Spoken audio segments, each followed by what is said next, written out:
Patreon.com/IamChellsX. IamChellsXstore.com for the merch. And IamChellsX.com to subscribe to the mailing list to be notified first for the discounts associated with the Deepest Peace courses that are coming soon. Relationship superpowers. What are yours? Let's go. Julie Bain, what's good? Hi. Happy Monday. Happy Monday. What's your number for today? I'm 5. Okay, 5. Okay. 5 is good, right? 5 is like even keel, not too excited, not too down in the dumps. Okay. How was your weekend? My weekend was great. I was surrounded by people, and now I don't need to be around people for a very long time. So how long do you not need to be around people for since you got your people fix over the weekend? I'm good for the next month, but I'm going on vacation next week. There's going to be people on vacation, Julie Bain. I know. Where are you going to, if we can know? I'm going to the Dominican Republic. Oh, okay. I've never been there. I would assume, can't you go there and kind of stay away from people, though? That's my plan. Oh, okay. You going with a group? It's my mom's birthday, and I'm going with my brother and one of my daughters. And I think Dr. K is meeting us during the trip. But I haven't traveled with my mom and my brother in 20 years. Oh, so that should be interesting. That is going to be interesting. Oh. How's Jessica? She was just there. That's why she's not coming with us, because she just came back last week. Oh, okay. Cindy said you just did the last time you took a trip. You been to DR lately? I went last year. Oh, okay. So we do this memorial for my grandmother who passed away in the month of July. And I try to go every year. And this time I'm going for a different reason, to celebrate my mom's birthday. Cool. Well, that's good. So, Julie, before we jump into the topic, I want your opinion on something. I'm just doing a little survey. So we got the Freestyle Friday. Mm-hmm. And I was thinking about doing a Take Your Power Back Monday. With every Monday show, we ain't going to do it on Zoom. We'll keep it on Instagram. But we talk about what are we taking our power back from this week. That way, Monday show can kind of set the tone for us setting our goals, our aspirations, the things we want to get rid of, the things we want to keep. And then, Tuesday, Wednesday, and Thursday can kind of be like, we come up with a topic. But the Monday and Friday slots are kind of filled for Take Your Power Back Monday, Freestyle Friday. What do you think about that? I like that. And I think that for the people that are really interested in, following that path, it would be very helpful. Because it would be like we have an accountability circle. Yeah. Okay, because you done told everybody you was going to work on your patience. So when next time you get ready, not you, I'm just saying somebody in general. Next time you get ready to pop up, be like, shoot, man, on Monday, they're going to ask me about it. And be like, so how'd the patience thing go? Be like, well, I flipped off on this Bama. Yeah, I like that. I was thinking about that today. I walked again. So I walked almost every day last week. And I was thinking about you when I was walking. And I'm starting to enjoy my walk. And it kind of sets the tone for my week. Mm-hmm. Yeah. And I feel like we have to set the tone, not allow everything in the world to kind of spiral us through the week. Mm-hmm. So that's what I've been doing. So I appreciate it. I would sign up for it. Yeah, full disclosure, I think what I'm going to end up doing is I think I'm going to end up eventually having it be a cheap monthly subscription that we can do, right, on Zoom or something like that once the website's fully built and all of that good stuff. But I don't know, just something I'm thinking about. Anyway, yeah, I like that. Sophia said, realize I forgot to subscribe to Patreon on Friday since I was tired. It's all good, man. The Patreon, it'll be there. The I Am Chill Zach subscription, that'll probably be there too. That's probably where it's really going to begin to pop off at over there. And go ahead. And can I tell you, I was out this weekend and I had several people ask me about the live. Oh, for real? I was dancing and people were like, oh yeah, about that live with the I Am Chill guy. What's that all about? And I was like, wow, people are really, I feel like it takes people a minute to kind of warm up to it. Yeah. But I was surprised. I was like, what are you talking about? Because I was not in that setting. Right. And then one of the ladies was like, the guy with the hat. And I was like, oh, you mean Chill? Oh, you mean Chill? I was like, that's my life coach. And they were like asking me like, what is it all about? And how come you, join in every day? And I was explaining, and one person even asked me to bring up a topic. Somebody asked you to bring up a topic? Oh, Yep. What they want to talk about? So they want to talk about the LGB, the letters, and how how they should handle it when their employer is kind of forcing it down their throat. So this one lady works for an airline, and apparently the dress code has been removed. So there's just no dress code at all. You can just wear what you want? She said, now you have a man with a beard and a dress on the plane, how do I handle that? And I was like, don't ask me. And she's like, well, you guys have topics. Why don't you talk about that? Well, I mean, that's the topic. Tell her. Do you still do you know her? Yeah, I know. Tell her come on the show. Tell her come on the show and we'll talk about it. Right. And I'll give my opinion. I'm not just randomly giving my opinion on that. Right. I have a personal opinion on that. I will tell you this. I'm not the type to be bullied. Right. I'm chill. I'm relaxed. I validate and all of that stuff. But I draw a line with certain things. Right. And so when it comes to employer-employee relationships, I'm heavy on standing on your morals, on your values, and doing the things that you feel is right for you. And that's for everybody across the board. So I'm just not into, I'll tell you straight up, when they told us you got to get the jab or you got to test every week, I said, I test every week because you're not forcing me to do anything I don't want to do with my body. Straight like that. And if you're going to fire me, go ahead, fire me, because I'm just not giving a corporation or the government autonomy over my body. That happened to my ancestors. It's not happening to me. If you want to get it, cool. I'm going to ride it out. And if I got to move to Florida or Texas, then I'll do that. Right? It's cool. They will welcome you here. Right. That's right. And I'm a cop. So I can just come down there and be like, yo, this what's up. I just thought that it was so interesting because this is something that I'm learning in my process of communicating with people, is just being quiet. She was asking about the live, but already knew what topic she wanted to bring up. So I was like, well, then, do you know about what we do, or do you not know what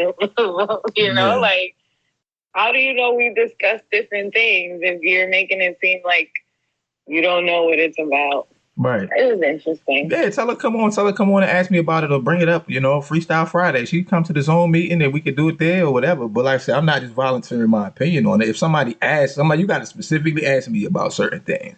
You know what I'm saying? Because I don't even really bring up racism. You know what I'm saying? I don't bring up racism that much. It's a lot. I don't bring up politics. I don't bring up religion a whole lot. It's a lot of stuff that I'm into deep with my opinions, but I don't bring it up just because I don't particularly want to just volunteer my opinion. If you want to ask, then I'll answer, but I'm not just coming on here ranting about whatever it is I agree or disagree with. So I pick topics and then roll with it. But yeah, it's nice to know that people down in sunny Florida are checking for me. The guy with the hat.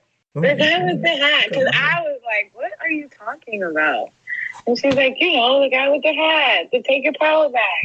And another guy asked me, if it was like a membership thing, and I was like, it's on Instagram. Like, what do you mean membership? Yeah, it was pretty cool. Yeah, it'll be membership soon enough for everybody. It'll be membership soon enough. Now, the basic membership is not going to be nothing super duper, super duper expensive, something like that. But I do have another idea that I will put on the website. This was a year or so ago. It was just raining real hard. And I was sitting on the porch and I recorded it. And I said, you know what? It'd be cool to put this on the website. It's rain sounds. You want to come to Chell's X website and listen to the rain sounds and come listen to the rain sounds, right? And maybe I'll create an Apple Music playlist, right? This is my meditation playlist, the things that I meditate to and stuff like that. Anyway, we 15 minutes into this, we ain't on the top. So let's get to the top. Julie Bean, what would you say is your relationship superpower? Like, what's the thing that makes you like a dope girlfriend, a dope wife, a dope partner? Shout out to Keisha, Blue, and Dr. Hawk for buying a badge. If anybody else bought a badge, I missed it. I would say I am a helper, and I am the one that will encourage, if you have like a goal or if you have something that you want to accomplish, I would be the one that you can count on to help you, whether it's listen or hold your hand or make the phone calls or go on strike, whatever it is, I'm that one. So you saying in terms of you're supportive? Mm-hmm. Are you a researcher? Like, oh, you know what? I'll do the research for you. Yeah, I have the research done before you finish your sentence. Let me ask you this, and then we'll bring Keisha up. Do you think or feel that has ever been taken for granted, either by you, right, or by somebody that you were in a relationship with, right? Do you think anyone has ever taken that for granted? Yeah, I think so. And I know that because when I gave them the information that they didn't want to hear that was relevant, it was a problem. So if you're telling me that you want to make an investment and I'm telling you that you're going to get taxed or you're going to get penalized, based on whatever it is that you're doing, if it's a negative outcome that's inevitable, and then you get mad at me for giving you that information, like, so I didn't make up the rules. Was that a situation where you were like predicting? You kind of knew, like, yo, if you do this, it's going to be bad. I did my research. Yeah, I did my research. Did he do it? And then it turned out the same way? It turned out bad? Yeah, he lost a lot of money. Oh. And so when he lost a lot of money, did he come to you like to say, like, yeah, I lost the money? Or were you like, I told you so? He didn't tell me for like 2 years. And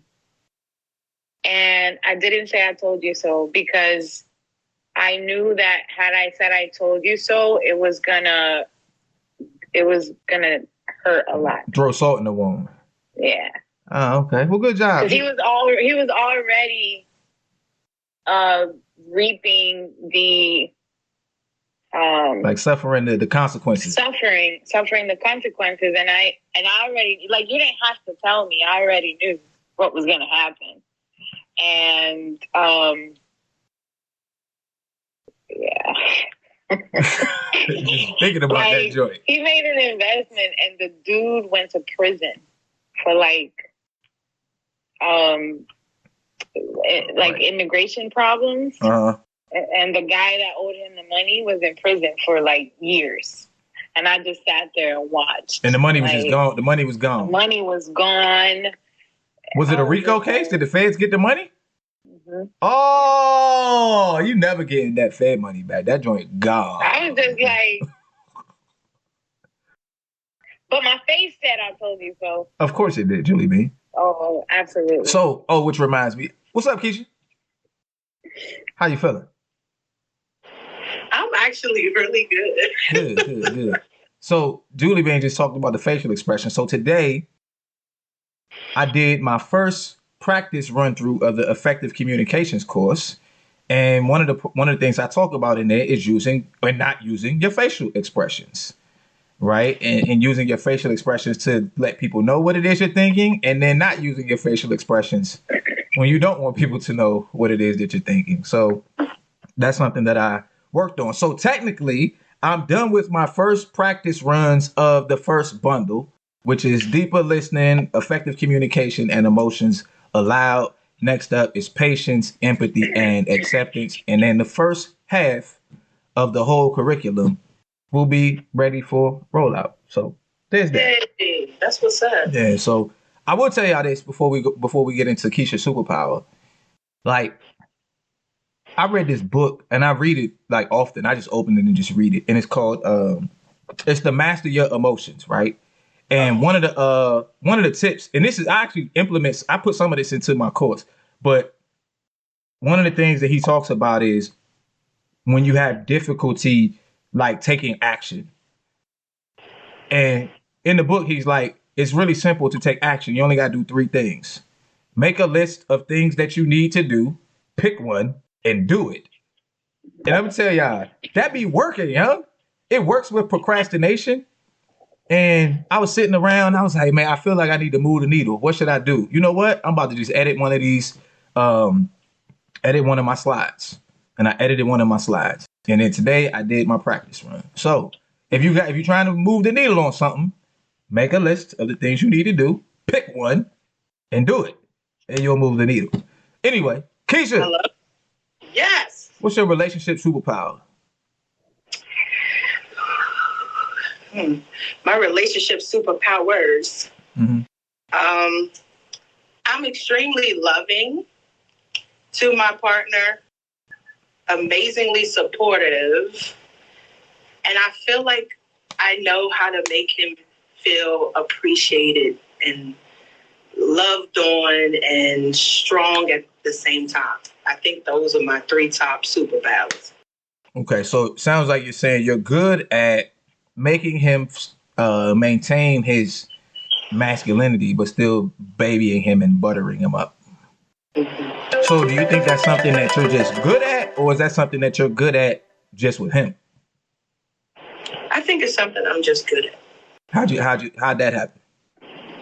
Because I've done that with more than one relationship. That's just like who I am with them. So It wasn't some people more than others, of course. But yeah, that's just something that I'm good at.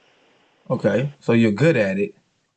Does the way in which they treat you dictate how much of your superpowers you use on them? Right? Like I mean, really what it is if he's fulfilling, if he's using his superpower to fulfill your needs, do you feel like, oh, I'm about to give him my super duper powers? Yes. Okay. But what if he's not? If he's not, momentarily my superpower does go out a little bit. But with it That being ain't a superpower, Keisha. But I'm being honest. I can sit up here and tell you some lies, but I'm being honest. It doesn't go away, but sometimes it's not at that level. Do you understand? I'm like in the moment of being. Have y'all ever seen Hancock? Have y'all ever seen the movie Hancock? Which one is Hancock? The Will Smith movie where he's a superhero, but he's like a drunk superhero. I think am I having a moment where I don't know? I think I watched that one. No, so when you said that your superpowers kind of decreased, it made me think about Hancock, because Hancock, he's like a bummy superhero. He'll save people and just kind of be like, whatever, you know. Right, but he still has this superpower. Like, yeah, but I never said I lost the superpower. I just said it went down some. And Jophiel was like, even Superman. What'd you say? Superman and Kryptonite? Mm-hmm. Yes, but it never goes away. It never goes away. But in the moment of being upset, it might not be right there, and that's honest. Like in its full potential. Yeah, but for the most part, it's there. That's what I mean. Yeah, because like if you think about it, Julie, like if you were in a relationship and you say that your superpower is being supportive, but this person isn't really treating, not that they're abusive, but they just not treating you the way you want to be treated, then you would still have a superpower. You just wouldn't really have the drive to be super supportive of this person the way you would someone else who loved you the way you wanted to be loved. I think that's what Keisha's saying. Yeah, but for me, like the helping piece, I could be mad at you and I'm gonna still help you. Well, yes. Of course. Like I could be mad at you and I'm gonna still do that research because I just feel like at the end of the day, if I don't, it's just gonna be worse for everybody. Well, that's true. You included. You know, like with my kids, I could be so mad at them. Oh, but I'm not gonna let them, you know, agree. Buy a $600 tire or something like that. Shout out to my wife for buying a badge. My darling wife for buying a badge. Precious wants to come up, but before that, Keisha, do you same question I asked Julie? Do you think you yourself or any of your previous partners or your current partner ever takes that superpower for granted? Yes. Okay. Who is it? You? Is it current or is it previous? Previous. How'd you handle it?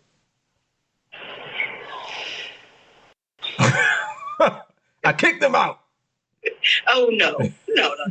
Didn't kick nobody out. I just let them know how I felt. But that took growth to get to the point of letting you know how I feel. Because like Julie said, in some things, some superpowers, you're going to do it regardless. So I had to let you know how you were making me feel and how that's making our exchange or relationship change. When it wasn't reciprocated, I just, took note to that. And at the end of the day, I got to be true to me. But I have to be true to me at the end of the day. So I'm going to be me, but I'm aware that you're taking it for granted. Go ahead, Julie. And that's why I said that, because if you're being true to yourself, you're just going to do what you would do, right? And take the L, but you would still, because I tried that once.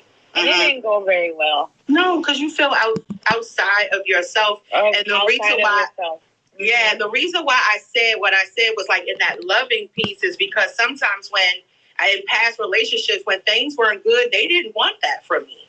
So I just, took it back a little bit, but I still was me. So it wasn't that, okay, I'm going to get you back by doing this. It was like, we wasn't in a good place. So even if I tried, you would rush me off or tell me that, you wasn't feeling that. So, yeah. Hi, honey. Hi, Miss Precious. How you doing, honey? How you feeling? Hello, everyone. So real quick, before we get to Miss Precious, I got a question for Julie and for Keisha. And then Miss Precious, you can answer it after you tell us your superpower, your relationship superpower. What is the superpower that you think or feel you need from the other person? Like, what's something that you need them to be like, really, I need you to be great at this. Oh my gosh. Go ahead, Julie. In my perfect world, yeah, sure. I would like him to be great at following through, like doing what he says he is going to do. Okay. And it's hard because like we all get tired and we all, get lazy and but I feel like I don't have that luxury to not do, like if I don't do what I say I'm going to do, my house is falling apart. So I would like that person to just be that, like have that mindset to have a goal or whatever goal it is. I don't know, whatever you want to do, and just actually consistently follow through, because that makes a world of a difference. So one of the topics that I have coming up, I haven't been on a relationship thing lately because I haven't felt like talking about relationships because I feel like everyone talks about relationships. So I just avoided it for like 2 or 3 weeks. Um, but is one of the things I'm gonna do a topic on is why do women like ambitious men? Right? What is it about Because ambitious we are men? ambitious. Not all y'all. Some of y'all lazy. Some of Don't y'all say it. Nah, I'm just being honest. And they want ambitious men too? Yeah, but yeah, like lazy people like ambitious people, right? Because okay, think about it like this. And we're not gonna do this topic right now. But if you're lazy, especially because okay, it's more socially acceptable for a woman to not work than a man. We all accept that, whatever. So if you're a lazy woman, you're gonna need an ambitious man. That's just what it is. So yeah, Well, I mean, all women, not all women, but most women like ambitious men. oh, I love I it. just thought it was the ambitious ones. Huh? I just thought it was the ambitious ones. What you mean, the ambitious women?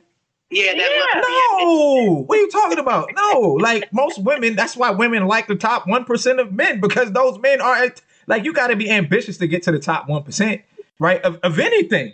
Like you got to be ambitious to be top 1% of anything ever. It doesn't matter if it's good. If you were the top 1% of slave owners back in the 1500s, you were an ambitious slave owner. That's just what it is. Because it takes ambition to be able to get to the top of a particular domain. And that's why people want to be near the people at the top.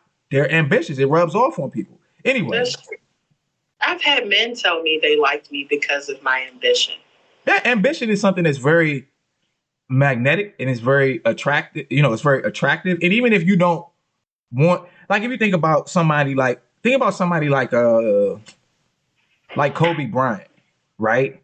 Like Kobe probably didn't have the time that he really wanted for his family, right? Because Kobe was great at what he did. But Vanessa probably was still like, hey, he's ambitious, I'll take him. And all the other women who wanted probably was like, you can sleep at the goddamn Staples Center if you want to. I like your ambition, buddy.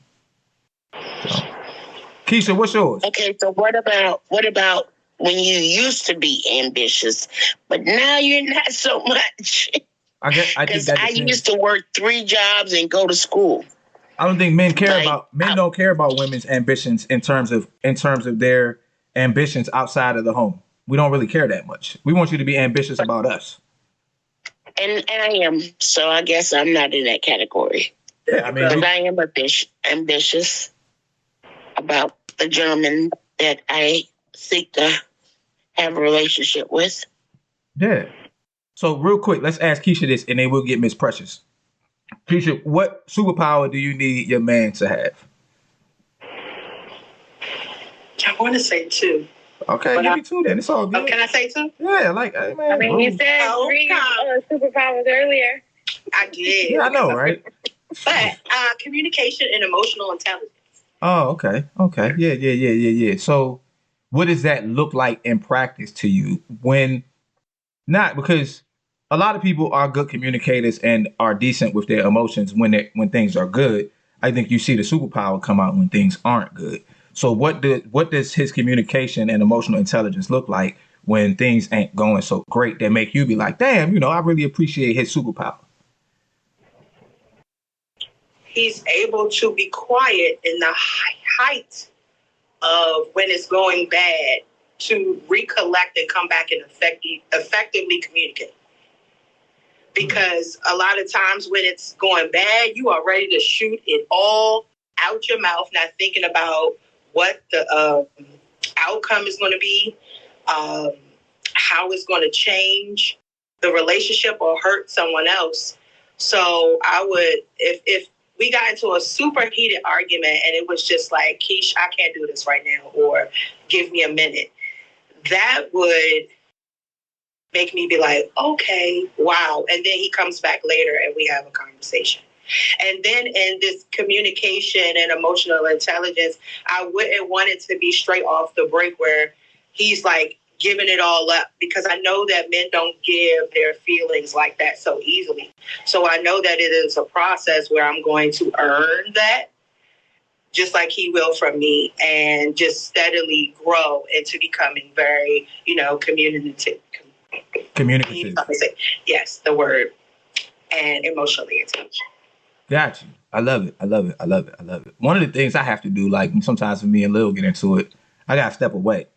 Like to me, in my mind, I'm a good communicator, which means if I'm angry, I'm gonna communicate anger really good, and you're gonna know that I'm pissed off, and I'm gonna say something that's not nice. So I'm like, you know what? I'm gonna just take a walk, go for a drive, and then I can communicate, even better, than if I'm angry. Anyway, Miss Precious, what's your relationship superpower? Understanding. Oh, that's good. I like that one. How so? Enlighten me. How does that work for you? Like, if I'm in a relationship with a gentleman, I want him to be totally transparent to me as I'm totally transparent to him. I can forgive a few things. I can forget a few things if you upfront and tell me about it. I'm understanding. But when you go through lengths and length to hide it, and I find out about it, my understanding's gone. Do you think that most people are understanding? No. So if you're with someone and you're being understanding, but they're taking you're being understanding for granted because they're reacting to the present through the lens of the past, are you understanding to that, or is that frustrating to you? I'm understanding to a point. Ah, okay. Okay. Of course, the superpower could go away, but for one, I don't like to argue. If I'm heated, it's best to let me cool down and walk away. Because especially if you're a confrontational person and you're in my face yelling, my first instinct is to fight. You know what I mean? I've been punching you for no reason because you're in my face yelling at me. Right. To where if you walk away, I'm serious. I'm being honest. Spencer, who you gonna hit, Miss Spencer? No, but I'm saying, like, if me and my gentleman got in an argument and he's in my face telling me this, first instinct is to punch. Miss Precious, you are not going to hit a man. We got to get into these deepest peace classes. Yeah, I'm telling you, deepest peace course is coming soon, baby. Emotional intelligence, effective communication. I will be in that course, but yeah, anybody. It could be a girl yelling at me. I don't take confrontation well. Now, if you let me calm down, and then I come back to the situation to be a total different person. But I don't like to be confronted and you yelling and I'm yelling, and then I get upset, and then my first instinct is a cat in the corner is gonna scratch. I used to be like that, Miss Precious. When I went to see Dr. Edith Saturday, we got to the portion of my business and everything that I had going on. He's like, Shells, I'm telling you, you got to do a pre-sale. You should do a pre-sale before the website even built. Do a pre-sale. He was like, I know you're gonna discount it for the first 100 once it's ready. He said, but do a pre-sale and discount it even more for the people real close to you and all of that. So I might have the pre-sale for y'all. What I told him is the only thing about doing the pre-sale is just going to create more work for me, right? Because once the website is built, it's going to be automated because I got to capture email addresses. So if you're going to buy a course, I got to get your email address, and then I can have the email system basically create a list of people who signed up for the bundle, who signed up for this course, and it's going to email out the Zoom link on its own and all of that. Well, if I do a pre-sale without the website being built, right? Julie's stupid. Then that means I have to start keeping a list of the email addresses, and it's kind of like by hand type thing. But I'm thinking about doing it, and maybe I'll do a limited amount. Maybe I'll do 25 or 50. I tell you, for me, myself, earlier the better, because I am on a fixed income. I got you. I ain't gonna lie. I can't lie.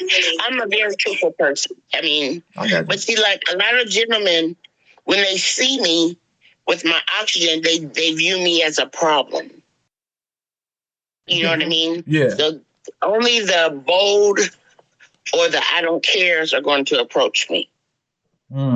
Because they see it as I might need to take care of her. They don't see it as she can do it on her own. She needs a partner. I got you. Now let me ask you this, Miss Precious. What superpower do you need or would like for your significant other to have? Transparency. Transparency is a superpower. It really is, because it's difficult to be transparent. Yes. I rather the truth than anything. I really do. Yeah, I remember you said that before. I'm a truthful person. There's no reason for me to lie. Y'all don't know me outside of here, so why would I lie to you? Like, I don't have that much energy, because the more you lie, the more you got to keep up with it. And who told who, what lie you told Julie, what time lie I told you, and what time lie I told. That's too much energy. If I don't want you to know about it, I just don't talk about it. You know what I mean? That's just me. I feel you, Julie. Man, you had the Julie finger, but before you go, remember to remind me to tell y'all about the new book that I'm reading. Please. So recently, Charles explained to me that when people lie, it's because, and correct me if I'm wrong, because I'm probably going to get it wrong, it's because what they are fearful or ashamed of what they're lying about. Say that again. You were telling me that when people lie, it's because they're either afraid or ashamed of what it is that they were lying about. Yeah, I think a lot of the times, especially in relationships, the reason people lie is because they are worried about you finding out who they truly are. There's a shamefulness that comes with it. But in my opinion, and I was going to say this about the book, she talks about, the name of the book is How to Do the Work, and then there's a subtitle. I'll look it up in a second. And what she talks about, one of the things she talks about is how when we're kids, right, a lot of us grew up in households where our emotions weren't allowed, right? So we had to become the version of ourselves that we needed to be in order to survive. So we had to lie about who we really were. We had to make ourselves be tougher than what we actually are. Well, we already know from conception until about age 7, your brain operates in the brainwashing state. So essentially, if you grew up in a household where, you know, kids were seen and not heard, and you weren't allowed to express yourself, then they made you a liar, right? So, and then you go through life and you tell people the truth about yourself, and they shun you or they kick you to the curb. So people get into this mindset of, well, I must not be good enough. Who I am as at my core must not be good enough. So I'm going to lie, right? So that people will accept me. So when someone comes along, like Miss Precious, like a Julie Bean, like Keisha, like Dr. Hope, like my wife, or somebody who says, yo, you could just be transparent with me. Well, everybody else that I was transparent with, it didn't work out too good. So why then would I trust you? I would have to be transparent with you over a long period of time and have you react in a way that makes me feel comfortable and validated before I really decide, okay, I'm going to tell you the truth about me. That is so true, because I was able to speak my mind as a child. My parents always said, if you do something and you get in trouble, you better let me know before I go see your teachers, because if I find out you lying, that's when we will really get in trouble. So I guess that's where I got it from. Very good example. Yep. Mimi said, how to do the work, recognize your patterns, heal from your past, and create yourself. Exactly. Yes, Mimi. Yeah. That's the book. And I'm going to tell y'all, too, I'm on chapter 3. The book is a pretty easy read. Okay. Yep, that's her name. I need that on the list. That's her name, right? And I'll just be honest with you. I'll be transparent since y'all like transparency. She's a psychologist, like Dr. E. She's a psychologist. And the thing I like about the book is that she, at the beginning of the book, she talks about how a lot of her training, her official training to become a psychologist, wasn't really helping herself and her clients the way it was supposed to. So she started looking into like mindfulness and meditation and the connection between the mind and the body and the outcomes for different people. And I said to myself, damn, I could have wrote this book right here. So it's a really good book. Julie, get out of my face, Sean, before I punch you like Miss Precious. The right one. Yeah. So, I'm sorry, I'm a really nice person. I just don't like to argue. I don't. Nah, I feel you. You probably don't like to argue because you might bust somebody upside the head. Especially like, I'm only 4'11". So most of the men tower me. You gonna get in my face and talk to me? I go into fight. What you gonna punch him in their kneecap? I'll just punch you in the face. Can you reach their face? Seriously. It doesn't happen often because I don't argue. But y'all so short. Can y'all reach their face, or do y'all like hit them like right here somewhere? Honey, let me tell you, they fall just like the rest of them. All right, Miss Precious, what you got in closing for I All bring you gotta do me is hit them in the knee, and then when they bend down, they're your height, and then you don't let them get up. Bye, Miss Precious. What you got in closing for me, Miss Precious? Oh my What you got in closing for me, Miss Precious? We can't hear you. Okay. In closing, leave me alone. Take your power back. Peace. Bye. Oh, God. You know she's done that before. She has done that before. I got it down to a science. I love it. That's funny. Let's bring me put up. your face and hit you in your kneecaps. Melissa! That was beautiful. It was good. That was beautiful. She's my new favorite person. I love her. Oh, Dr. Hawk is blue in The here. author's name is Dr. Nicole LaPera. Yep. I have to write that down somewhere, or somebody can send it to me. The cover of the book, it's got a red cover on it. Like I said, I'm on chapter 3, and it's a really good book. She hasn't touched on anything that I haven't read before or haven't experienced, but it's a really good book, and how she talks about how once she began implementing the connection between the thoughts that we have. Like, y'all know I'm big on the idea or just the experience that you are not your thoughts. Your thoughts are something that you experience, and you are like the eternal being behind them. She touches on that early on in the book. And when she touched on that, I was like, oh, this is my kind of book right here. I'm about to dig into this joint. So there's that. Who led you to that book? I don't know. What leads me to all of them? Who knows? God. Oh, I know. I just thought maybe somebody did. I don't know. I mean, I just be buying books, and I got 6 or 7 of them in line to be read. And I've only read one book this year, and that was the Boundaries book, because I'd be so busy. But I told myself I'm going to start like blocking off time to start reading a little more. I think it'll make me more productive. I'm an audiobook person, just because it's more convenient for me. I love to read, hardback, hold the book in my hands, but because I like to listen in the car and things like that, I'm an audiobook person, and Audible has that book. I haven't read it yet. It's on my list. That's how what you were talking about. But Audible has a really great selection, and it's there if anybody's looking for it. So I learned, whose book was it that I listened to Audible? Candace Owens.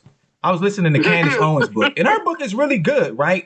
One thing about some people don't like Candace, some people hate her, some people like her. Candace be having facts. You might disagree with her opinion, but Candace, she got a fact for every opinion that she got. And so I listened to her book, her Audible book. She actually does the voice, right?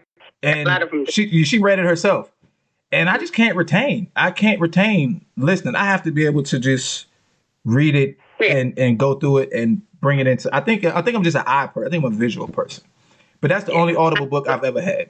So yeah, I can do either. But because I like to listen at the gym or when I'm driving places where holding a book doesn't work, Audible is a great second option to read. To holding a book and reading. So I might get an Audible book that's not like a self-help book.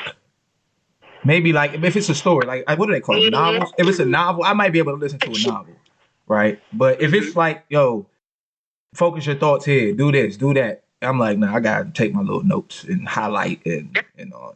Yeah. Anyway. Try that, because I like to listen to people talking while I'm doing my schoolwork, and it works. It just depends on what. Like for me, audiobooks were born. My love for them was born out of necessity.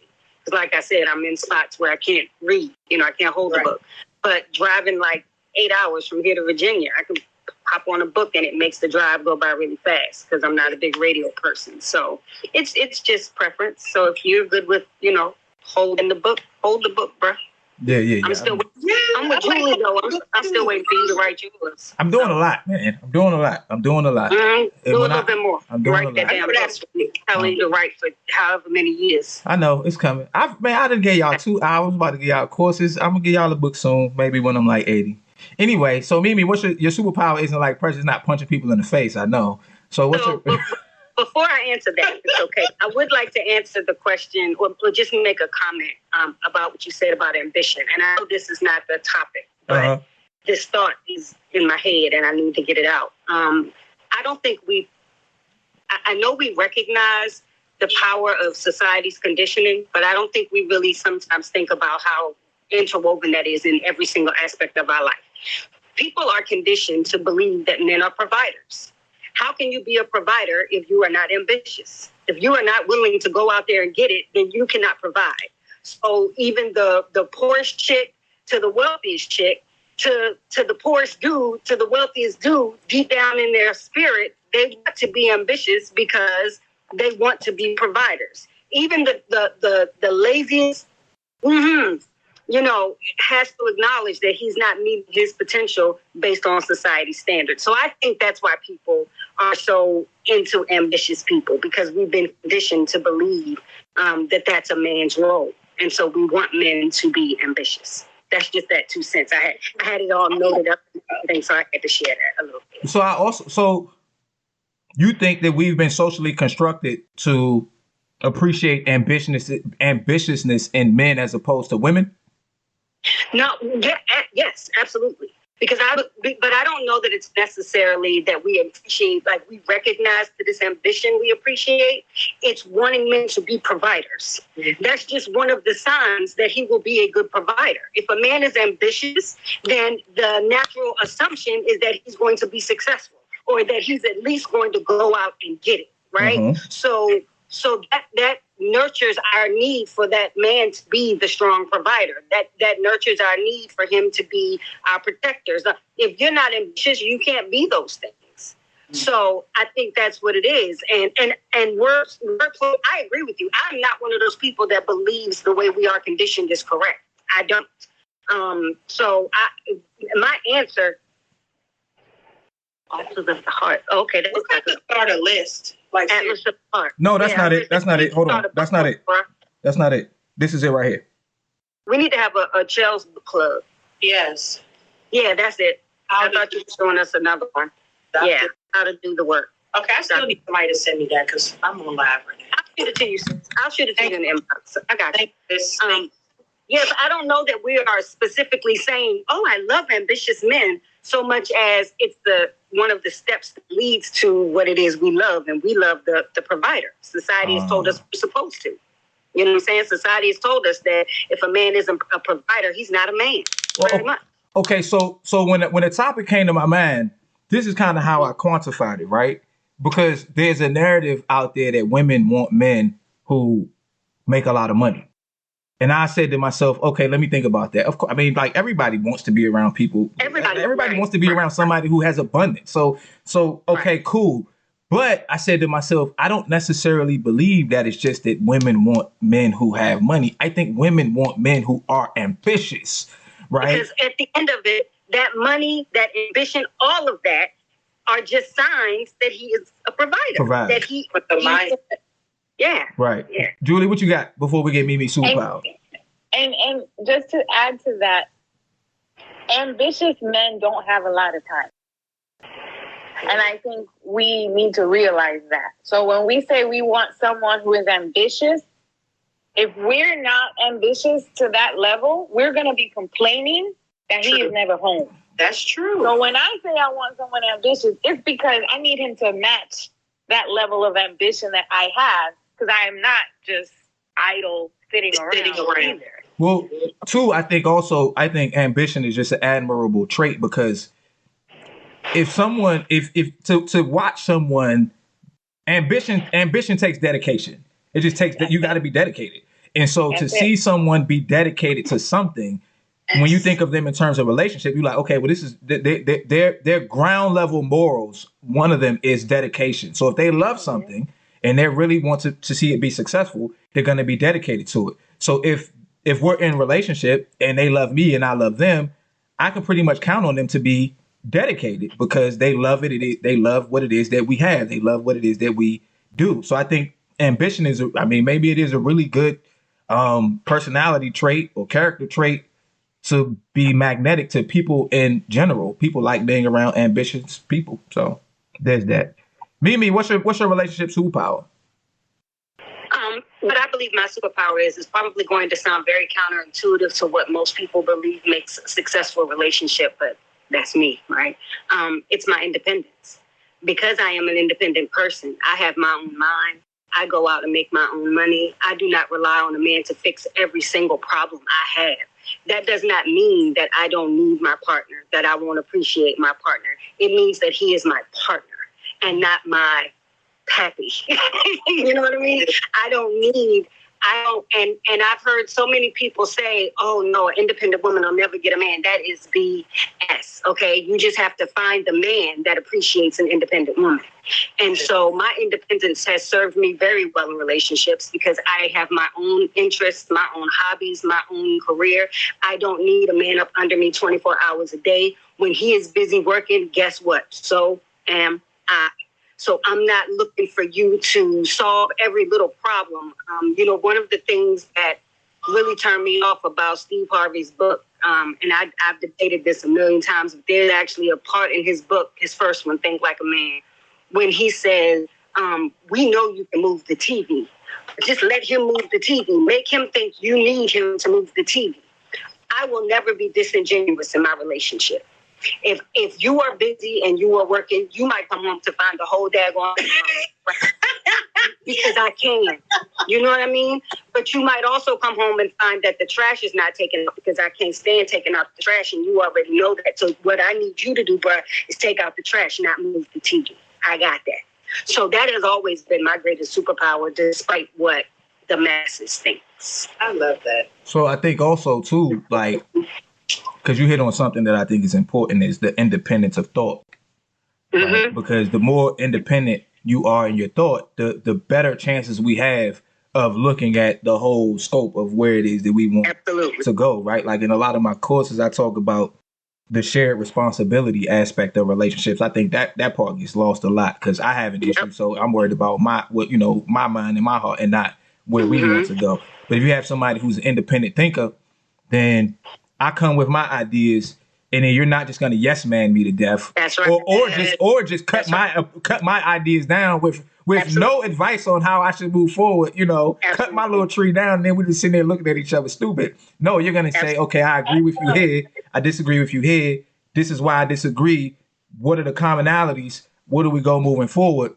So now we have a plan. Two heads, two minds are better than one. And I'm a strong believer that. Anybody who knows me, especially if you know me from social media, I'm extremely opinionated, right? I got an opinion on everything. I mean, there's not one topic you're going to bring up that I'm going to be like, I don't know. No, I have an opinion. But I also have a mind that's open to changing. So I have to have a partner that can handle a strong mind. That's just who I am. I am, not, I guess you could say the brag, boast, whatever you want to call it. I'm intelligent. I'm opinionated. I am strong-willed, and we might have some strong disagreements. But the one thing I am above all else is respectful. I will never disrespect you. I will never belittle you. I will never try to emasculate you or any of that.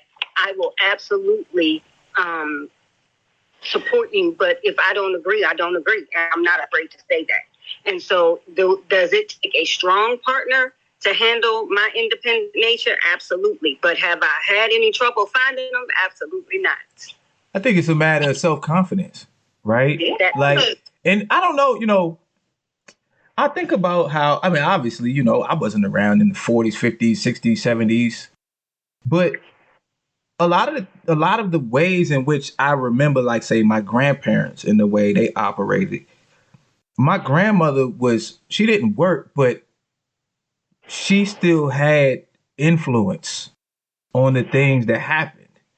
And it seems like we kind of transitioning into this thing where some guys, I guess, think that women never had influence on things that happened. But I'm like, I just speak for Black people. If you look at our history, like, Black women have always had some influence on the outcomes, whether by force because they had to, or because that's what was best. I know, I I have a Black wife. I love my wife. I have Black daughters. I got a Black mom. I got a Black sister.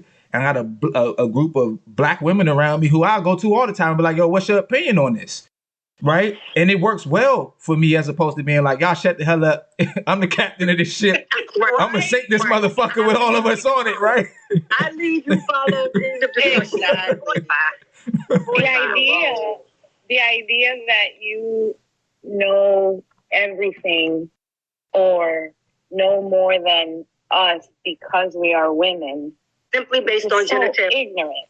Simply based on genitalia. Absolutely. Well, I think too, right? Especially when you're talking about business, right? Women are the consumers. So if I want to know a consumer's opinion, I might as well go to a woman. Because a lot of dudes buy stuff not for themselves. They buy it because they woman gonna like it, right? Mm-hmm. So I don't know. To me, it makes sense to get the opinions and insight from women. I mean, if I'm gonna make the decision, I'm gonna be the one who has to make the decision. So I gotta live and die with the choice that I make if it's my business. Mm-hmm. But I'm gonna get insight from women. Right? Because dudes, we're very lackadaisical. I mean, if it work, if it don't. Women gonna tell you, no, I think this, I think that. What about this? Did you kind of cover all of that? And so I remember one day, myself and somebody else, he unfollowed me, so I'm not gonna name him. We were having a debate. I'm petty like that. I got some petty in me. So don't shout out to people who unfollow me. Nah, don't name nobody on my show. This is my show. Tell me the Sit down, Julie, before I punch you in the face. Precious, get her. Y'all the same height. And I said it. So I remember. I am 5 feet. Huh? I'm 5 feet. He's 5 feet. Okay. I'm taller than y'all. I'm 5'4". What was I saying? Well, I was almost taller than y'all. I'm taller than Julie. It's the little people. I'm not taller than many people, man. When I find one, I got to celebrate. Oh, I know that's right. Wow. That's a complex. I love it. But so when him and I were having this debate, I said it the wrong. I used the wrong words because I couldn't find the right words. But my sentiment still stands. And what I said was, yo, to me, women are more powerful than men, right? And he was like, what? No way. And then I couldn't navigate my way through it, right? Because women have this non-physical energy power about them that in my mind, I'm like, yo, that joint can overpower the physical. So I said, if you take out the physical, he's like, but why you want to take out the physical? I'm like, because from the physical, for real, that's the one thing we have on them. But I couldn't articulate like and I can't, because like a lot of these words have negative connotations, but I couldn't articulate like seduction and coercion and persuasion and all of the elements of the feminine that make women or the feminine powerful. And so I just kind of took the L on that. Was like, you know what, I'll let you have it because I can't articulate it, even though I still think that like he or she who can control the physical is more powerful than the physical. And that's why you see dudes who probably are bigger than me, stronger than me, but they have a difficult time with having a conversation because the mental, right, that which you can't see is like a Gensu blade. Now, yeah, if we step into a boxing ring, Mike Tyson will probably cut me up. Not probably, he would. But if we're just having a debate, I might actually win on this one. And I will say, I mean, if you look at the fact that women are as oppressed as they are by society, 9 times out of 10, the people being oppressed are being oppressed because the masses fear their power. Like, that's just what it is. When you look at collectively, you look at the Black race, collectively, if we were not being oppressed, we would be much more powerful than we are permitted to be. The same thing applies to women. We're not oppressed for no reason. Right. They don't try to take power from women for no reason. It's because women do have that power, and the masses from long ago recognize that. Unfortunately, people today, especially in the midst of this stupid gender war that's going on at the moment, right? We tend to want to romanticize and idealize history when that's not the case. We want to think that, oh, our grandparents stayed together for 50. It wasn't because they was living the happiest life. It was because women had no other options. They couldn't get a job. They couldn't get, you know what I mean? Like my grandmother didn't stay with her abusive husband because she loved him and wanted to be with him, but were they together for 60 years? Heck yeah, because she had no other options. And we don't want to talk about that.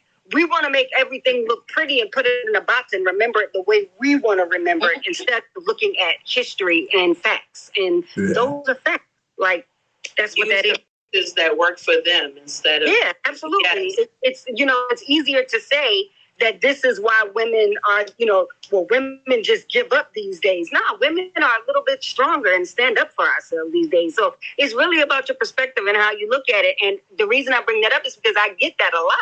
Being independent, when I speak up and I own independence, right? I own being independent. I own being a feminist. I'm not one of those women that's going to play small or play soft. I'm just not. I am going to be me. And there are a lot of people who would beat me down that I'm just not going to find a man. And when I tell you, sweetie, in my 52 years of life, I've never lacked him. Come on. Julie. That's the truth. Julie Bain. Yeah. Despite our grandparents being together for so long, both my grandmothers was like, get an education. They never said, go get a husband. Mine too. Yeah, I think. Sure, that was the advice that was given from our grandmothers to us is, get educated, make sure you have your own, et cetera, et cetera, et cetera. Yeah. Well, they didn't want y'all to fall into they didn't want y'all to be in the trap that they were in. Absolutely. Right. And so the proper advice probably would have been get your education and learn how to communicate and work well with a man. That's the holistic answer. Now that makes me personally, it makes me think about, y'all know, my father at one point, I don't think he's into politics as much as he used to, but then I got into politics and we had a discussion and I think I won this one. I told him, I said, yo, you take some L's along the way with your pops. I said, yo, I'm about to get an AR-15. He was like, you don't need no AR. Now my father got guns. My father's a country boy. He hunts and fishes. And I'm like, hold up, cuz. And I wanted to be like, how you gonna tell me not to get a rifle? And you got rifles. He said, don't nobody need no, I don't know, high capacity, whatever. He probably heard on the news or something, or whatever. And I said, well, I'm gonna tell you like this. If the slaves would have had AR-15s, their asses would have never been slaves. So when you give the power, or you give people who are oppressed or the underclass power, I'm not giving it up. So, hey, I got mine. I got two of them. I was watching this, I think it's called Emancipation, the movie. And throughout the movie, they kept shining a light on how the black soldiers were getting ready to go to war, but they weren't getting any guns. They never gave them guns. Mm-hmm. Yeah, you disarm them. I mean, so if you're being oppressed, then there's some level of power that you don't have, right? But there's also some level of power that you do have, right? Like, and it doesn't, like, we quantify things, from a black perspective, but there's a reason that Hitler did what he did to the Jews, because the Jews had a certain amount of power. Right? I don't know if it was their family. I don't know if they had the money. I don't know what it was because I haven't completely studied it. But anytime you go into a particular domain and oppress those people, it's a reason, right? You look at what's happening in the Congo, right? They advocate for electric cars. Electric cars and the battery in your phone, the lithium ion batteries are built on the backs of black slaves. And they know that technically these people own this land. And the ownership of that land with the minerals that are needed, they have a certain amount of power, but they're not powerful enough to be able to win the war. So you just go in and just take their little stuff. But if you went in there, if some other country went in there and said, yo, here goes some guns, then you're going to have to fight them. And you might lose. I think France found that out when they tried to invade Haiti. And Haiti was like, no. Did y'all know, real quick, did y'all know that France invaded, was it Haiti? France invaded, I think it's Haiti. Yeah. France invaded Haiti. Haiti beat France, and then Haiti had to pay France reparations. That's crazy. How you come into my house, right? You break into my house, oh, this is my house now, and I kill you. I say, nah, this is my house. And then the police and the government show up and they say, well, I mean, maybe you should take care of him and his family. Him and his family? That shit, wow. Anyway, moving on. And that's what we're seeing now with the war. I call it the war on women's bodies. Because it's really out of control.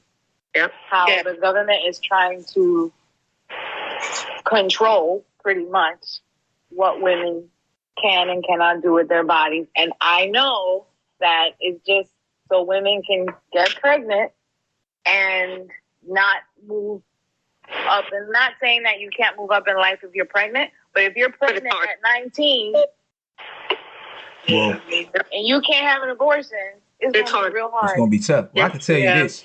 That's just probably like step one in the power's hands and the power's minds that they have for us, because they really want control over everybody. They want control. They want control. They want complete dominance and control. And I see it. I don't bring it up on here. You know what I'm saying? I don't talk about it on here that much because I just don't really care to go down that path. But I can tell you now, the path that we are on is one of a very small percentage of people being able to do what they want to do, and the rest of us doing what it is that we're told.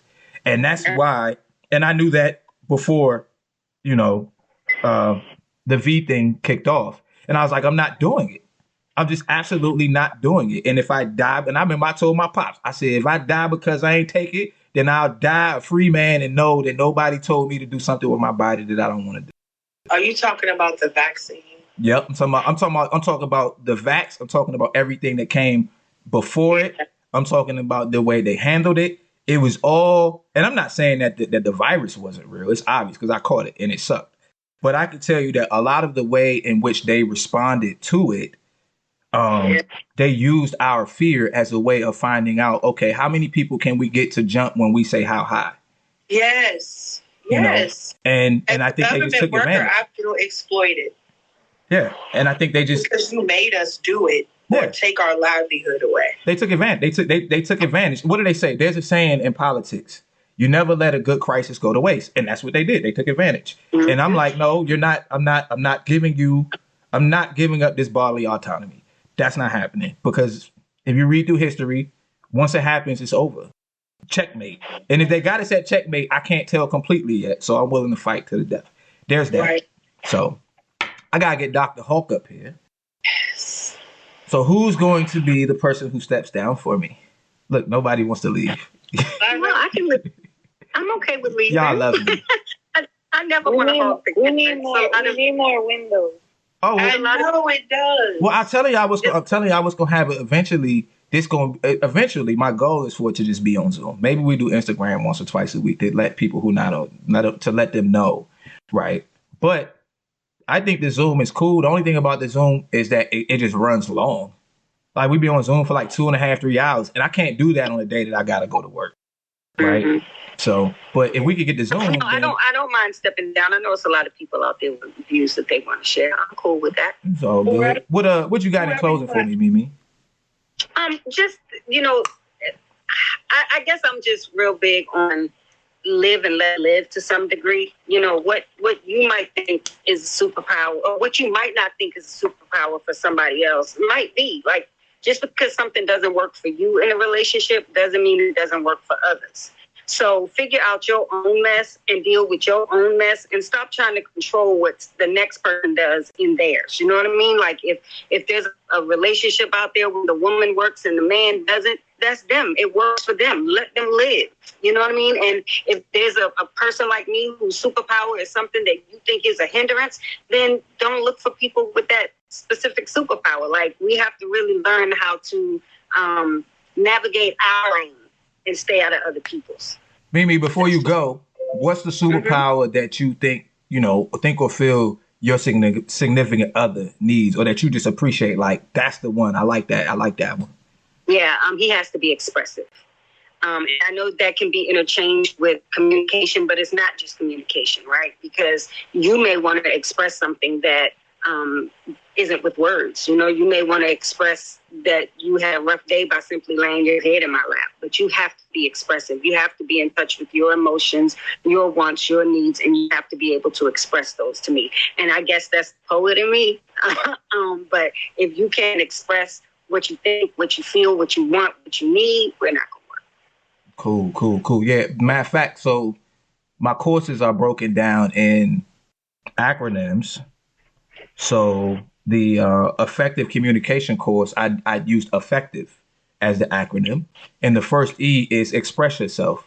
And in that particular in that particular portion of it, I talk about how outside of the religious aspect of it, when it says that God said, let there be light, they're telling you that you have to, that expression is something that the divine does. So if you have a thought, an opinion, an emotion that you feel strongly about, you have like a divine duty to express it in some way, shape, or fashion. It could be paint a picture, write it in a journal, say it out loud, write a poem about it, but you have to be able to express because that's what divine beings do. I agree completely. So I appreciate you, Mimi. Absolutely. Love you, Mimi.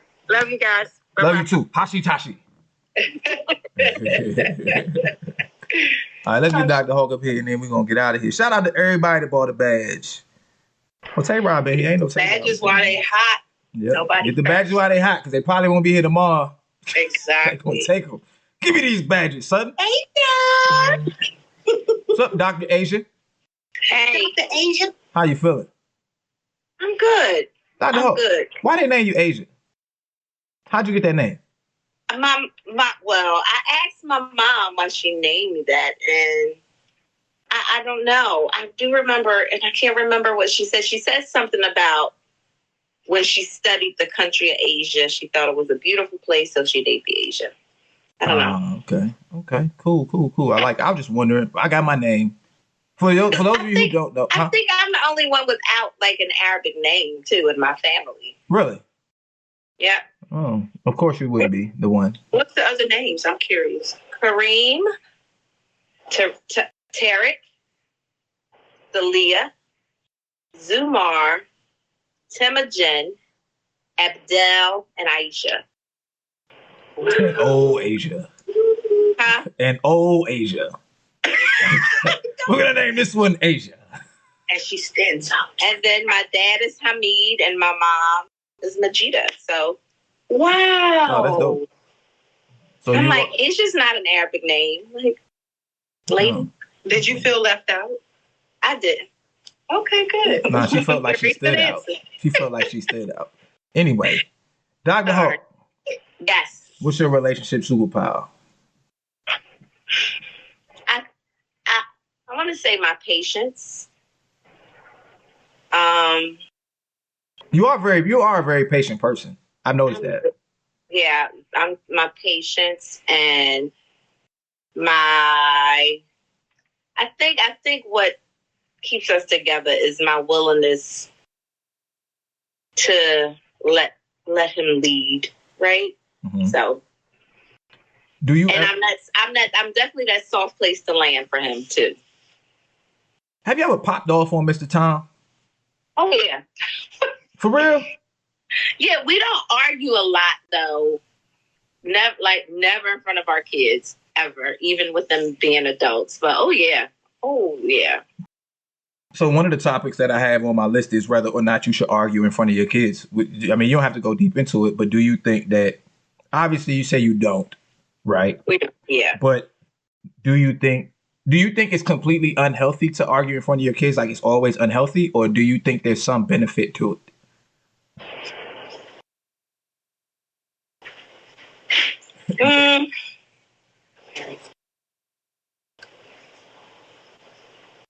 I guess, because I got to think about that. So I guess that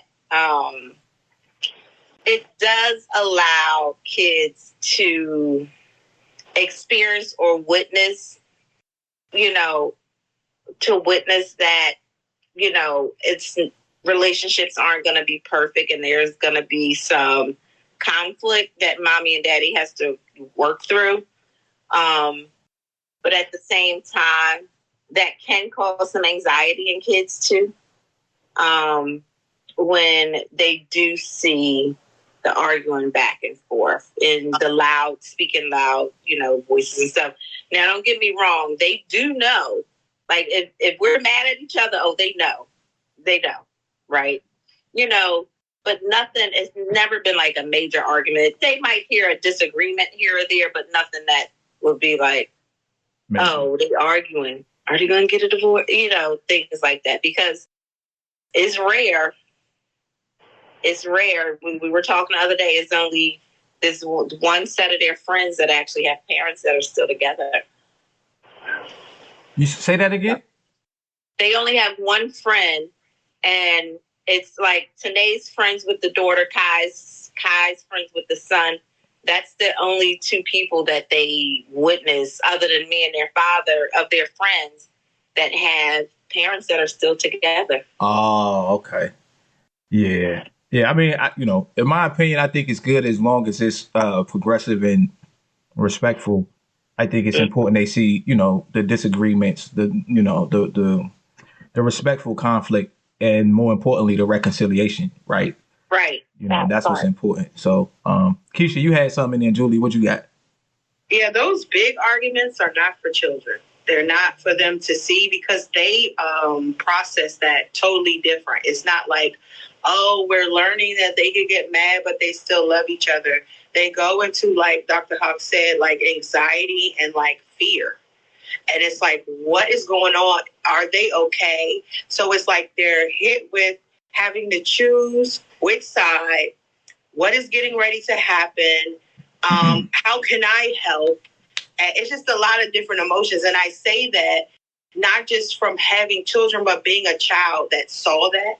So I know how that made me feel. And it wasn't so much in showing me how they could be mad at each other and then make it great. It showed me that it's okay for this to happen. So when it happens to you in relationship later, like this is a part of it. Yeah. Like, because I know this is my personal experience. I'm not, this is what I felt. So it was like, oh, this is a part of it. So when this happens to me, oh, he loves me because I know daddy loved mommy, but this is just the way it's supposed to go type of thing. And that was a piece. And I saw you, Julie, and I would love to hear what you have to say. I was just going to say, if the relationship does not practice healthy communication, then I agree. I don't think the kids need to be a part of unhealthy arguments. But to keep them away, even from a small age, you are creating this bubble in your children. And when they have to learn how to resolve conflict, they're not going to know how to. True. So there has to be a little bit of a balance. But I've learned now that most of us don't even know how to communicate. So yes, go ahead and keep the kids in the room until we can put them in the bubble.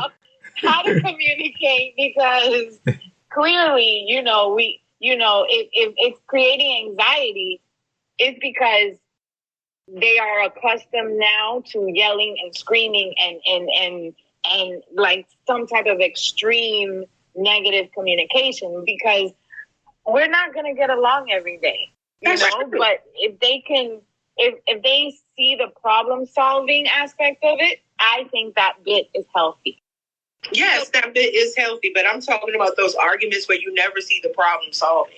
And that's what I'm going to say. Like, they don't actually witness that conflict resolution. They just know you were arguing one day and they see you guys. So they see and notice, they argue, but they're fine now. But to see the process of how it was reconciled, because kids shouldn't be in your business like that as your parents, because that's what some parents do too. We argue, then they'll go to the kids and talk about the dad to the kid, and that's dysfunction. Like, I had a kid tell me one day, she sat there, I don't know if I told the story, she said, my parents are getting divorced. And I was like, oh, I'm so sorry to hear that. She was like, no, I'm happy because they're dysfunctional. Like, yeah, and this was a fifth grader. Like, she was like, and they just argue and fight all the time. And then you get that other situation where sometimes kids do blame themselves, or they think that they're at fault for whatever argument's going on. But again, I like I said, I'm not saying like we've had disagreements in front of them, but nothing like a drag down argument. I told you guys, like, I don't even like to argue. We did most of our argument through text messages. Oh, yeah. Technology. That's when the curse words. Oh, boy. Mr. Tom, you mother. Right. It just hurts me the most when I see those real bad arguments and interactions and see children, and the fact that people think it's cool to record things like this and upload it on social media, and you could just see the torment in these children. That's what I'm talking about. It's like, really? And then they bring the kids into it. And I think that's just craziness to me. So that's the part. I do think that they need to see that things are not always peaches and cream and roses and flowers smelling good, and learn how to decipher problem-solving skills. But like many times, people don't show that part. It's like we were fighting yesterday, and they looking around because they don't know what's going to happen, and then they see mommy and daddy hugging and we loving each other again. It's like they didn't get that middle part on how it got back to that. So like that was just my part. What it does is it lays a foundation for toxicity. Yes. Right? Because what you see is a beginning and an ending, and you don't see the middle, right? Process. But I mean, it could be that, you know, maybe y'all got into an argument and then y'all humped it out that night and y'all wasn't, but that's toxic, right? And so your kids get that. But another thing, and then I'll let Dr. Hawk, I see you got the Julie finger, is that I kind of learned along the way is we teach our kids to apologize, you know, when they do things that we think are wrong or that they know is wrong, but we're not always good at apologizing to our kids. So you got to be able to apologize to your kids so that because kids are going to just replicate what it is that you do. So if if you're wrong about something, if they were right in an argument or they tell you something, you thought they was lying or whatever the case may be, right? Or if I was wrong, I said something bad to Lil, hey, you apologize to them too. So they understand, daddy tells me to take responsibility, but daddy also takes responsibility when it's his turn to take responsibility. Because that's what they're going to end up doing. They're just going to do what it is that you do. Because if they see you weasel your way out of it, they just going to be better at weaseling their way out of it because they're getting it at a younger age. Dr. Hawk, what were you going to say? So apparently, like my parents, like for me, I'm second to the youngest. There's 8 of us, right? So I didn't really witness my parents arguing, but apparently because we sat down and had some stories and some of my older siblings did. But I'm going to say this, like when my parents separated, and I told y'all this before, I didn't know for like a couple years until my mom's friend came around. Like, because like I said, even when my mom's friend came, like my dad was still always in the picture. So it's, Yeah, my parents used to go at it. My parents had a real bad, real rough patch. And I know it's a couple things I notice about kids. Kids are just like adults in that they fill in the blanks with the things they don't know. They just fill in the unknown with what seems logical to them. Kids have really, great imagination, so they don't know where this thing's going.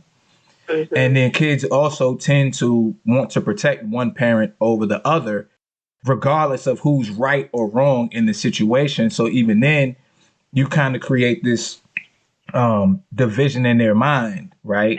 It's been times where, say, like Lil and I we might not even be arguing. We might just have a disagreement. And the kids almost always take her side. And the mom like, no, like she knows she wrong. Like, I know she wrong. She knows she wrong. Y'all sticking up for her. Like, this ain't fair, man. Right? But that's just that's their natural thing to protect their mom. Right?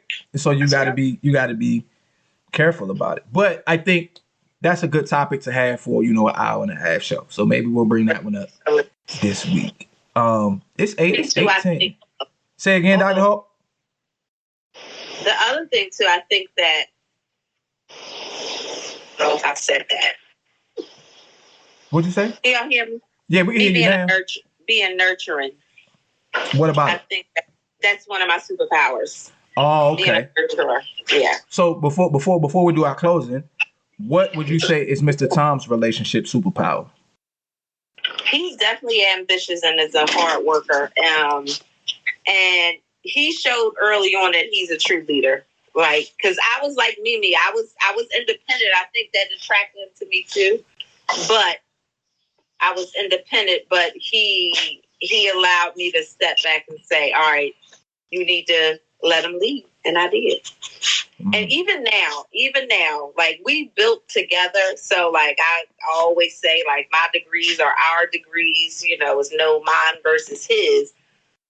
But even though as far as financially, as far as what comes, to the house. Like he still, when it comes to our shared bills and things like that, those finances are shared, he still contribute. Like, I don't know. Oh, Dr. Hope, you cut out, Dr. Hope. I was saying that, like, even though financially it's different for us, she goes there.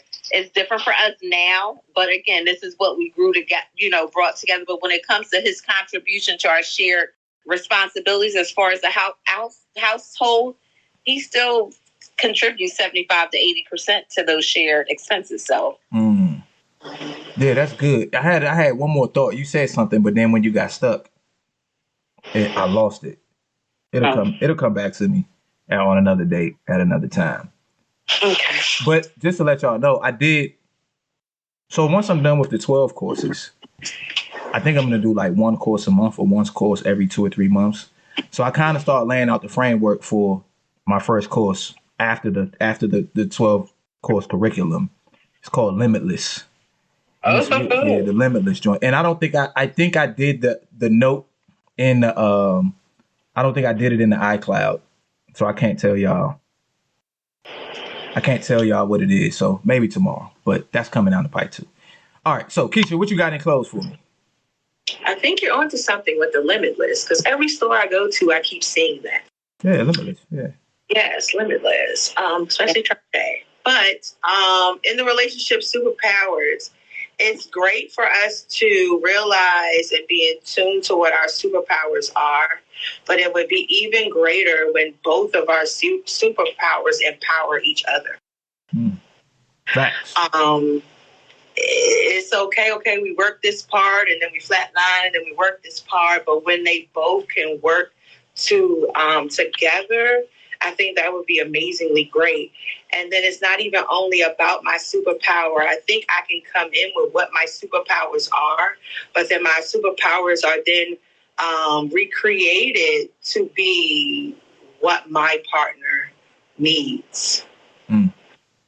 Yeah, like honed and chiseled. Honing in. Yeah.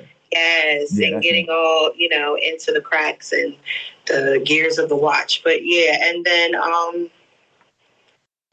being self-aware and then being aware of who you're with and allowing you to be two separate people but one.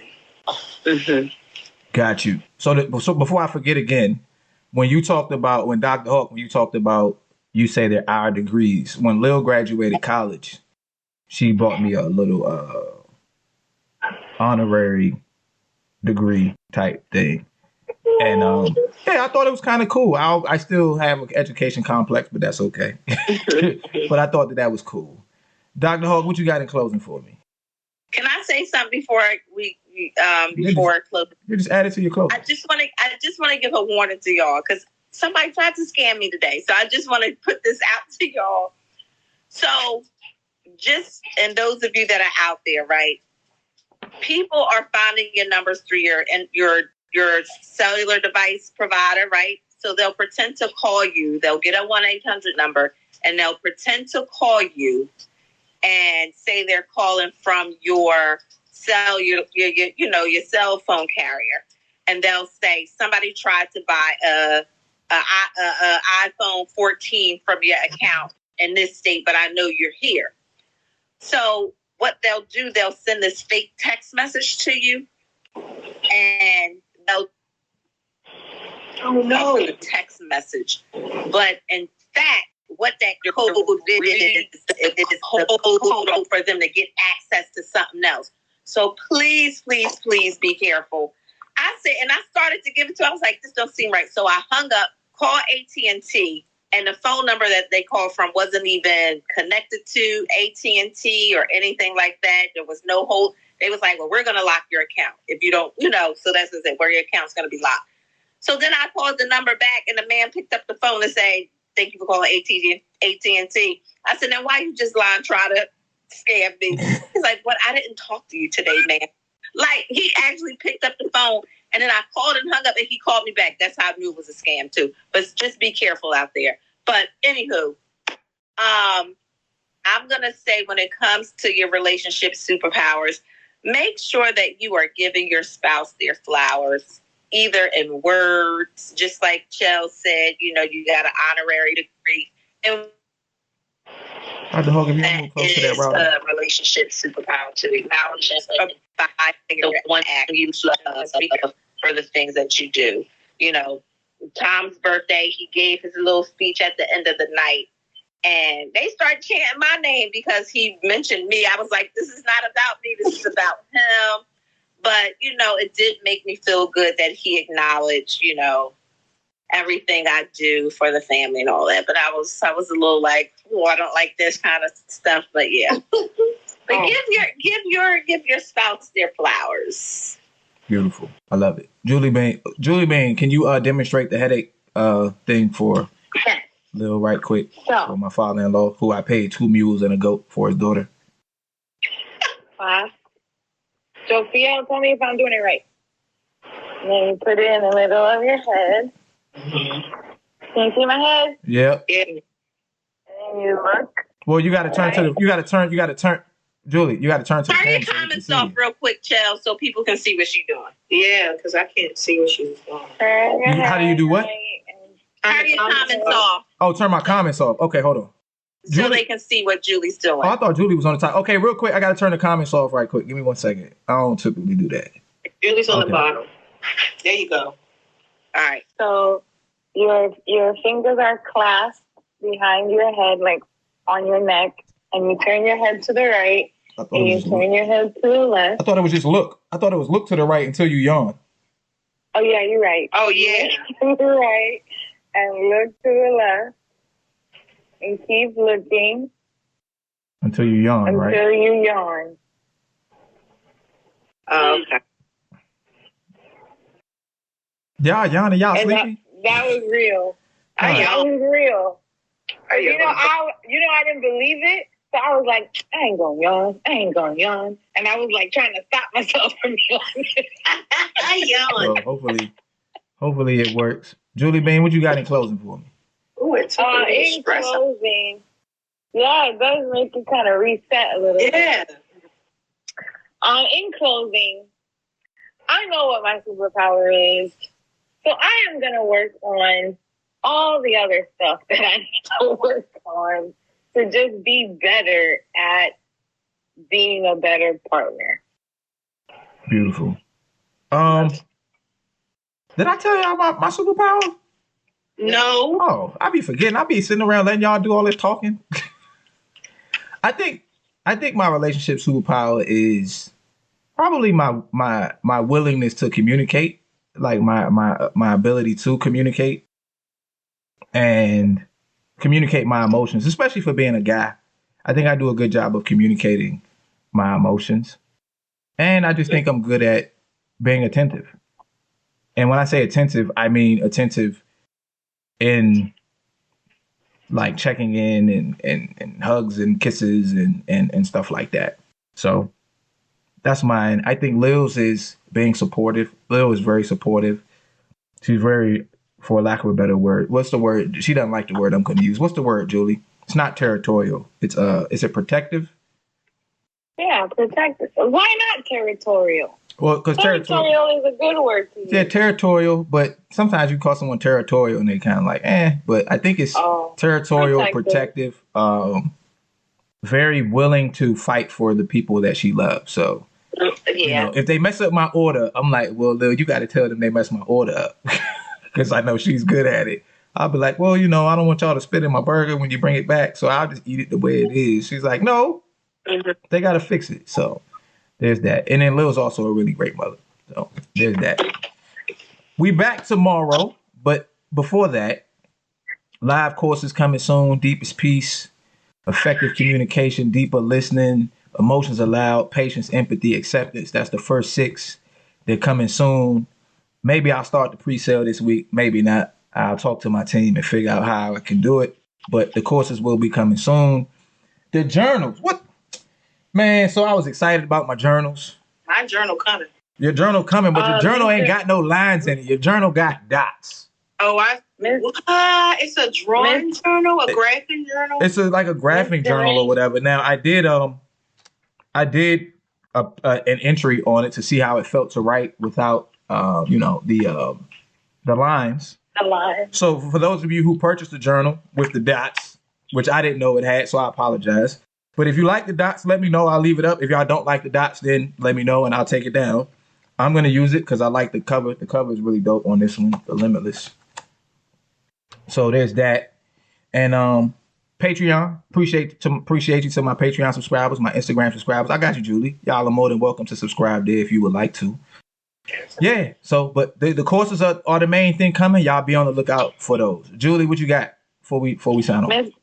Mr. Rain was on another live showing off her journal. Oh, for real? Oh, shout out to Mr. Rain for showing off her. Which one she got? To Take Your Power Back or the Limitless? She got the Limitless, and I think it was like a bright pink. Oh, okay. Yeah. The pink joints are dope. Keisha, what you got?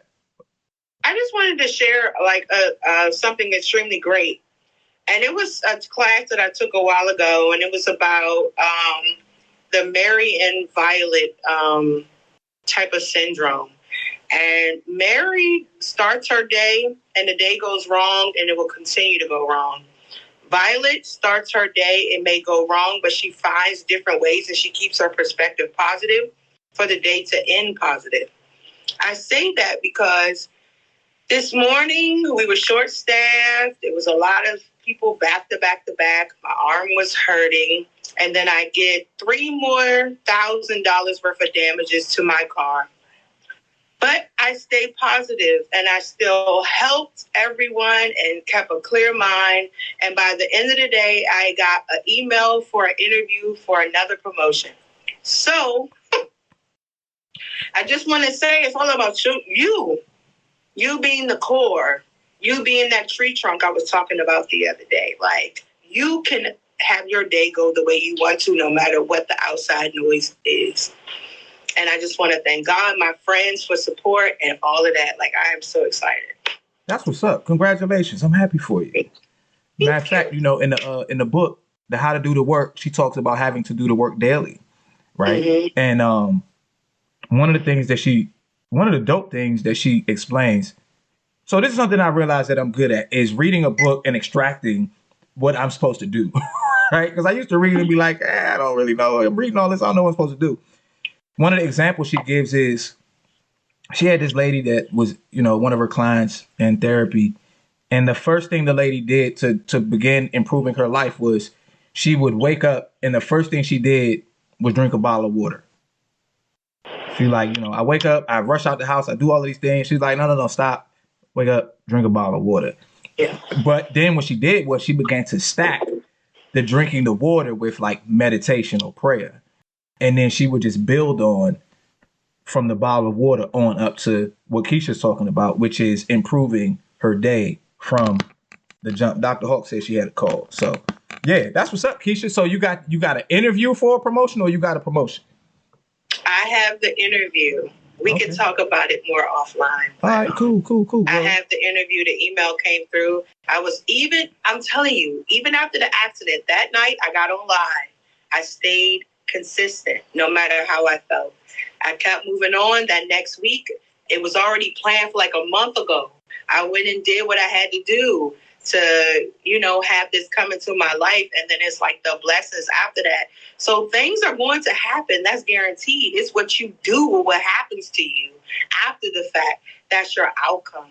So when people always blame other people for everything that's going on in their life, you have to remember that you're the constant in everything. You're the CEO. You make the choices. Sometimes they are out of your hands. I do understand that. But a lot of times you can change it around. So I just wanted to share that for some people who may feel like it's a lot going on. It's too much going on. And it's constantly holding them down. Believe me, I understand. But you can change it for yourself. So we'll talk offline more about that. But yes.